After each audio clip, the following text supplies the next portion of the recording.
Question number 13 exercise 12.3। Okay, हम कर क्या रहे थे, all the areas related to the circle. इसी चैप्टर में ये 13 क्वेश्चन है। इसमें क्या दे दिया हुआ है, बोलता है एक चतुर्थांश दे दिया हुआ है और इसके अंदर एक वर्ग है और जो वर्ग के बाहर हिस्सा बच गया ना चतुर्थांश का, उसका क्षेत्रफल आपको फाइंड आउट करना है। ये इसमें ये जो चलेगा ये शेडेड रीजन ही आएगा। ये जो पूरा चैप्टर है ना, ये शेडेड रीजन का ही है। ये वाला ऐसे ये वाला बच गया, ये जो बच गया ना, इसका एरिया आप लोगों ने निकालना है।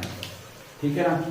तो फिगरिंग की तरफ थोड़ा सा एग्जामिनर को सिर्फ आप फिगर समझाएंगे, बड़ा ज्यादा इसको फिनिशिंग आप फिनिशिंग नहीं करेंगे। वहां पे पेपर में आप लाइनिंग भी कर सकते हैं, जरूरी नहीं है कि आप ये करेंगे, लाइनिंग कर दो पे। ठीक है, जिसमें टाइम बचता है। अभी हमारे पास स्पेयर टाइम है तो मैंने कर दिया। ठीक है ना, ये ऐसे करते हैं। तो this is your question number 30। अच्छा, इसमें और कुछ नहीं दिया, सिर्फ वर्ग की भुजा दे दी हुई है, वर्ग की भुजा।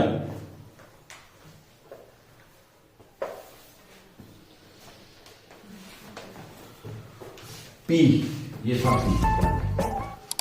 ये दे दी 20 सेंटीमीटर, ये 20 सेंटीमीटर हम लोगों ने पहले भी किया हुआ है। जब आपको वर्ग की भुजा दी हो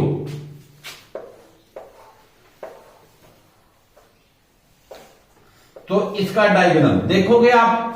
अगर इसका रेडियस नहीं दिया हुआ है, चतुर्थांश का रेडियस तो चाहिए, त्रिज्या तो चाहिए। तो त्रिज्या कैसे निकालेंगे आप लोग? देखो, जितनी ये है उतनी यहां पे है, उतनी ये यहां से होगी। तो इसका मतलब जो इसका स्क्वायर मतलब वर्ग का जो डायगोनल होगा ना, विकर्ण होगा, वो कहीं ना कहीं इसकी त्रिज्या के बराबर है। क्लियर है कि नहीं? देखो, ये है त्रिज्या, मैंने यहां पे कंपास रखी और ऐसे बना दिया ये त्रिज्या का ऐसे। तो यहां तक तो प्रकार खुल रही है ना, तो जितनी ये है उतनी ये। आपको पता त्रिज्या हर पॉइंट के ऊपर बराबर होती है, यही खासियत होती है वर्ग की, वृत्त की। ठीक है ना। तो मेरे पास अगर ये डायगोनल ओ बी आ गया तो आपके पास इसकी त्रिज्या भी आ गया। ठीक है ना। तो ओ बी निकालने का सबसे बढ़िया तरीका क्या होता है? Pythagoras theorem. और एक इसका फार्मूला भी है डायगोनल का। ठीक है ना। हम लोग क्या करते हैं, वैसे यहां पे क्या करेंगे, ए और सी। ठीक है ना। अगर आप इसको देखोगे तो a square plus a square is equal to C square, ये आपके पास फार्मूला है। ए स्क्वायर क्या जाता है आपके पास, 2a square is equal to C square. तो diagonal is equal to C मतलब डायगोनल। चलो छोड़, इसको डी लिख देता हूं मैं, फिर बढ़िया रहेगा। ये डी मतलब डायगोनल, डी स्क्वायर। तो D diagonal is equal to under root 2a square. अब ये क्या है, अंडर रूट 2 इंटू ए। अब आपके पास आ गई। ठीक है ना। यहां पे लिखो वर्ग की भुजा बराबर है 20 सेंटीमीटर। वर्ग का विकर्ण बराबर है, ठीक है, चाहे आप पाइथागोरस थ्योरम, ये पाइथागोरस थ्योरम नहीं है। आधार का वर्ग, लंब का वर्ग बराबर है कर्ण का वर्ग। कर्ण यहां पे डायगोनल है, ये ए। ठीक है ना। ये मेरा तरीका है करने का। वैसे ये फार्मूला भी है, d इज इक्वल टू, अगर आप d निकालते हैं तो अंडर रूट 2 इंटू ए, और a निकालना हो तो dy बाय अंडर रूट 2। ये फार्मूला है। ये कॉम्पिटिटिव एग्जाम में जरूरत पड़ती है, इस फार्मूले की बहुत जरूरत पड़ती है। ठीक है ना। ये वाला हम कॉम्पिटिटिव एग्जाम में जो करवा रहे हैं, ये ऑलरेडी हो चुका है, हमारा टॉपिक पहले हो चुका है। ठीक है ना। अभी एरिया, नेक्स्ट एरिया चला हुआ है वहां पे। चलो, एनी हो, हम लोग कर रहे हैं विकर्ण। विकर्ण क्या होता है, d is equal to under root 2 into a कितना है 20। तो आप लिख सकते हैं 20 अंडर रूट 2। क्लियर है। 20 अंडर रूट 2 सेंटीमीटर, ये आ गया आपके पास विकर्ण। उसके बाद क्या करते हैं हम लोग, विकर्ण क्या बन जाता है तुम्हारा, विकर्ण बराबर है त्रिज्या, यही विकर्ण त्रिज्या बन जाएगी। तो which is equal to 20 under root 2। ठीक है ना। ये डायगोनल ही त्रिज्या के बराबर है, ऐसा लिखोगे चलेगा। ठीक है। उसके बाद आप लोगों को शेडेड रीजन का दिया हुआ है, तो आप सबसे पहले क्या करेंगे, ये है चतुर्थांश का क्षेत्रफल निकाल लो और माइनस वर्ग का क्षेत्रफल डायरेक्ट ही कर देते हैं हम लोग, ठीक है ना। यहां पे देखो छायांकित भाग का क्षेत्रफल बराबर है, भाग का क्षेत्रफल बराबर है चतुर्थांश का क्षेत्रफल माइनस वर्ग का क्षेत्रफल। जिसको नहीं पता लगेगा मैं इसके बाद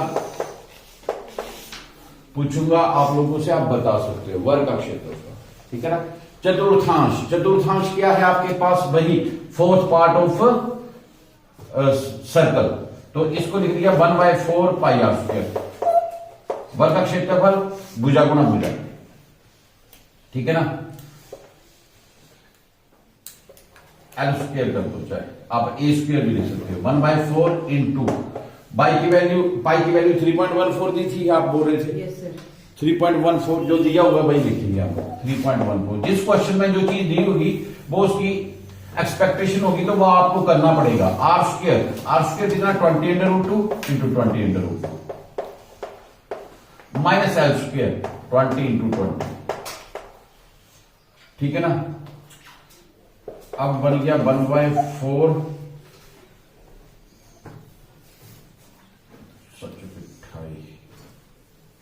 जाएगा।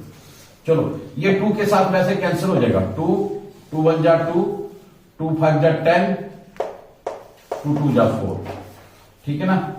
2 और यहां पे भी मैं आपको कैलकुलेट कर देता हूं 1.52 इंटू 20 इंटू 20 इंटू √2 आ जाएगा। √4 को हम क्या लिखेंगे 2 डिवाइड बाय 2, ये कैंसिल हो गया आपके पास। इंटू 20 इंटू 20 400, ये भी 20 इंटू 20, आप इसको कॉमन भी ले सकते हैं। 20 इंटू 20 इसमें भी है, 20 इंटू 20 इसमें भी है, बाहर लिख लिया, अंदर बच गया 1.52 माइनस 1 400, 1.52 में 1 किया तो 0.52 आ गया। 0.52 को आप करेंगे कैलकुलेट 400 इंटू 52/100, 2 जीरो के साथ 2 जीरो, 4 2 जा 8, 5 4 जा 20। ये बहुत सिंपल तरीके से हो गया। अगर ऐसे करोगे तो सिंपल है। आंसर देखो कैसे लिखा हुआ है, 228 है। तो कहीं कैलकुलेशन मैंने सर पाइथागोरस प्रमेय निकाल लिया। कैलकुलेशन में कहीं गलती तो नहीं कर दी?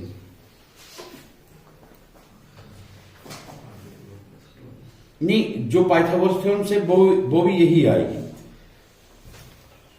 1/4 थीटा पाई 3.14 इंटू यहां पे तो नहीं, 2 2 जा 4, 2 1 जा 2, 2 5 जा 10, 2 7 जा 14।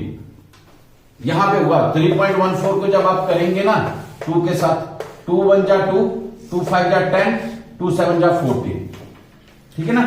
तो 1.57 नॉट 1.5, ये 7 आ गया, यहां पे भी 7 आ जाएगा, यहां पे भी 7 आ जाएगा, और यहां पे आप 7 से मल्टीप्लाई करोगे। 7 4 जा 28, 2 5 4 जा 228 ना, आ गया 228। क्वेश्चन में मिस्टेक होना बड़ी बात नहीं होती है, परंतु उस मिस्टेक को कवर कैसे करते हो ये कलाकारी होती है आप लोगों को, ठीक है ना। गलतियां करोगे, जब आप पहली बार करोगे गलतियां करोगे, कैलकुलेशन में भी गलतियां होंगी। That is your talent, how to improve that mistake. वो छोटी छोटी गलतियां जो है ना वो आपको इंप्रूव करेंगी, और यही चीज हम आपको सिखाते हैं कि गलतियों से सीखा जाता है, गलतियां दोहराई नहीं जाती हैं। जितनी गलतियां होती हैं बढ़िया है, हर बार नई गलती करो, परंतु पिछली गलती रिपीट नहीं होनी चाहिए बस। अगर आप सोचते हो कि कोई गलती हो गई, हम तो बहुत गलत हो गए, नहीं जी नहीं, अपने आप को डिप्रेशन में मत ले जाना। दैट इज ए, ठीक है ना, ह्यूमन बीइंग है, टू एर इज ह्यूमन, मतलब मनुष्य गलतियों का पुतला है। अगर गलती हो जाती है उसको इंप्रूव करना है, जितना इंप्रूव करोगे उतना आप रेक्टिफाई होगे, उतना आप तपोगे, उतना आप सोना बनोगे।